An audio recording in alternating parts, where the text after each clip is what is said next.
So you guys have probably seen earlier today we had the announcement of this Riyadh season card that will be taking place in LA on the 3rd of August. Top of the bill is Israil Madrimov versus Terence Crawford. Then we have Isaac Cruz versus Jose Valenzuela. Tim Tszyu versus Virgil Ortiz.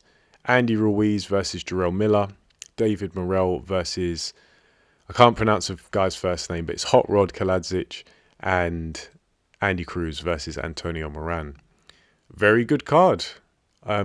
It's a shame that these days nothing seems to be a surprise or a secret in boxing, just because there are so many rumours that come out in the lead up to these announcements that by the time it's actually announced and the rumours are usually spot on, we're like, okay, just as we expected. But nevertheless, it doesn't take away from the fact that this is a very good, high quality card, which is not really a surprise coming from the Saudis, because they are willing to really dish out the dough and keep these fighters happy. And ultimately, I feel like when you're on one of these cards, win, lose or draw, as long as you put up a good effort, you're probably going to get the call again when the next one rolls around. So it's really in these, these fighters is dying to get on these cards, and it's good. It's incentive so these fights get made. And if we look at a couple of the fights, obviously the card is very good. Top of the bill, Bud Crawford versus Madrimov. I think this is a good fight. I'm going to be intrigued to see how Terence Crawford addresses this. Yet another step up in weight class against a good, talented, athletic fighter. Madrimov, I remember there was quite a bit of hype around him a few years ago.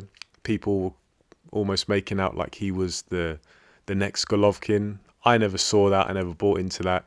I thought the only similarity between him and Golovkin was their appearance, because they look kind of similar in the face.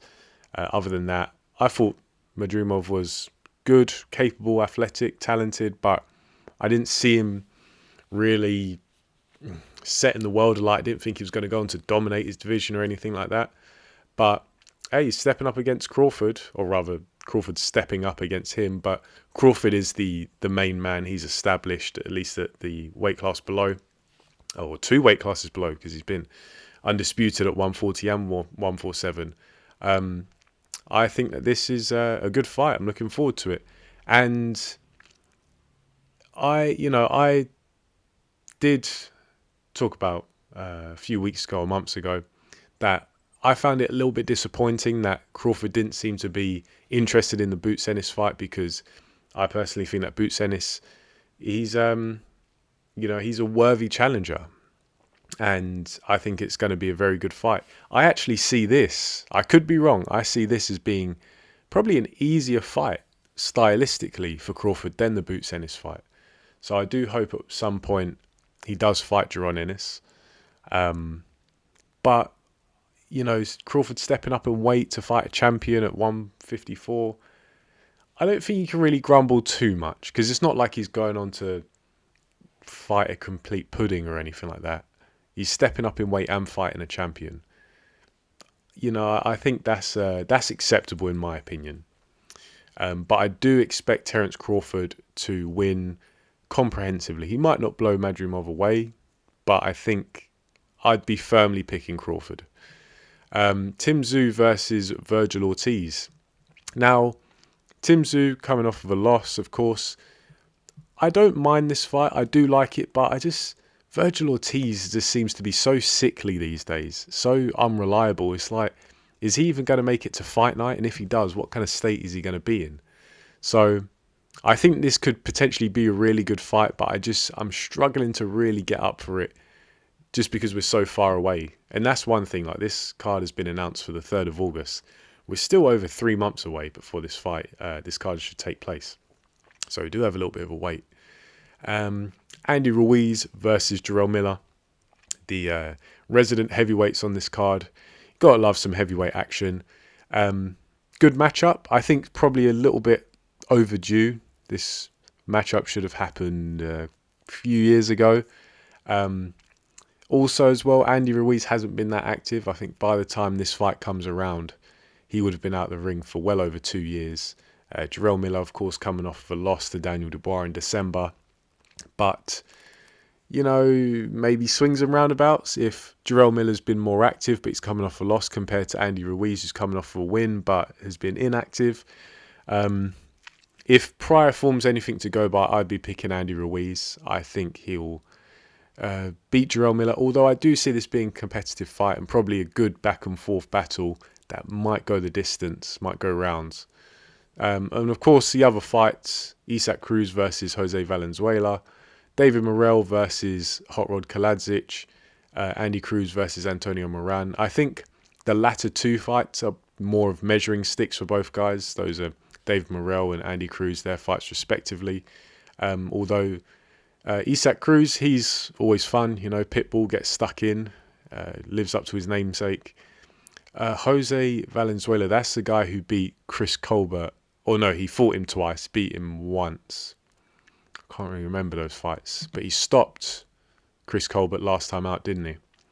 That should be a fun matchup. I've got to admit, I don't always pay attention to every fighter on the card, just because I'm a busy man. There are only so many hours in a day. But yeah, I kind of pick and choose the fights I want to watch. But as my overall assessment, I think this is a very good card. And I kind of cast my mind back to when the Saudis were really getting heavily involved in boxing. And I remember a lot of people were very suspicious, and they were very, they didn't really want to give in and buy the product and tune in, because it was almost like they believed the Saudis were doing this nefariously. And I said at the time that I think, like Turki Al-Sheikh, and I think people of his ilk, I suspect that they are just genuine boxing fans, and they're kind of like us, just sick and tired of promoters not working together, fights not getting made, silly contracts and clauses and terms and conditions getting in the way of fights. And I think they just thought, we've got enough money, let's make these fights happen. Let's make these fights now. That's what I suspect it is. My only reservation was when the Saudis were getting involved was I just didn't want it all to be concentrated in Saudi Arabia. Me personally, I like to see fights take place all over the world, particularly when they're world level fights with world champions. I believe you should fight here, there and everywhere. That's what fighters in the past did. Not all of them, of course. I know Mike Tyson, for example, he fought mostly in the US. However, he made a couple of excursions to Japan, came to the UK, I think did he fight in Scotland twice? So I like to see boxing travel the world, especially places that have never been before. I like to see the venues that other countries have, whether it's a stadium, whether it's an arena. Even within the UK, it's always good to see boxing go up and down the country. Like when CBS, Chris Billam-Smith, when he fights, they take it down to Bournemouth. For those of you who don't know, Bournemouth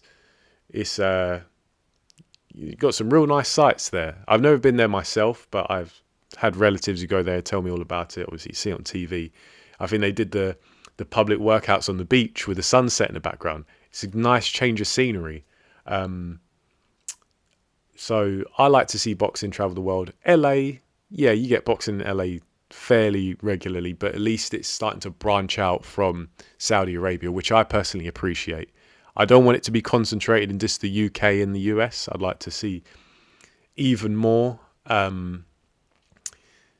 expansion of the locations, but I think it's a good start nevertheless. So let me know what you guys think of this card. Do you, like me, think it's a good card? And what fights are you looking out for in particular? Leave your thoughts in the comment section below. But for now, thanks for listening, and I'll catch you in the next video.